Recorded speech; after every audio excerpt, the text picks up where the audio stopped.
ইফতারের জন্য এখানে বুট নিয়েছি, একটা হচ্ছে জিলাপি, বেগুনিয়া, পেঁয়াজু, এটা হচ্ছে মুড়ির মশলা, আর কলা নিয়েছি, এটা হচ্ছে খেজুর। এখন সবগুলো মশলা হাঁড়িতে ঢেলে নিয়েছি, যেগুলো যেগুলো দিয়ে বানায় মুড়ি।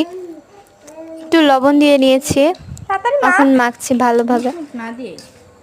আমরা অনেক বড় বড় লেবু দিয়েছিলাম, আপনারা লেবুটা দিবেন না, এখন আমি লেবুটা উঠিয়ে ফেলছি।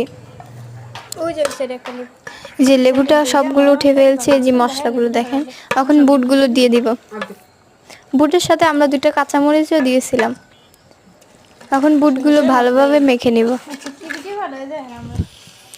বুটগুলো মেখে নিচ্ছি, সবগুলো মশলা একসাথে মেখে নিব। এখন জিলাপিটা দিয়ে দিব। জিলাপিটা অনেক সফট ছিল, ভালোভাবে দিচ্ছে। এই জিলাপিটা অনেক সফট ছিল, একবার তো বললামই। এটা এখন ভালোভাবে মেখে দিব, সবগুলো পুরো গুঁড়ো গুঁড়ো দিব, তাহলে মুড়িটা মজা হবে। তারপর এখানে আলুর চপটা দিয়ে দিয়েছি ভেঙে, পুরো গুঁড়ো গুঁড়ো করে দিয়েছি। আরেকটা দিয়েছিলাম, তা আমরা ওদিন বেগুনিটা পাইনি, এই জন্য বেগুনিটা দেওয়া হয়নি। পেঁয়াজু দিয়েছি এখানে,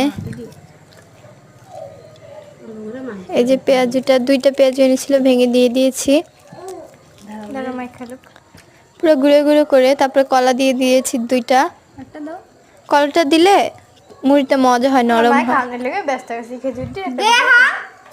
এখানে 2টা খেজুর দিয়ে দিয়েছিল,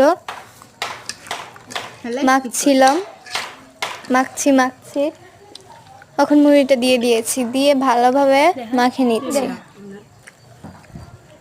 অনেক মজা হয়েছিল, ক্রিস্পি হয়েছিল। আপনারাও বাসায় ট্রাই করবেন। এখানে শরবত ছিল, শরবতটা ঢেলে দেখাচ্ছি আপনাদেরকে। শরবতটা অনেক মজা হয়েছিল। আজকের জন্য এইটুকু।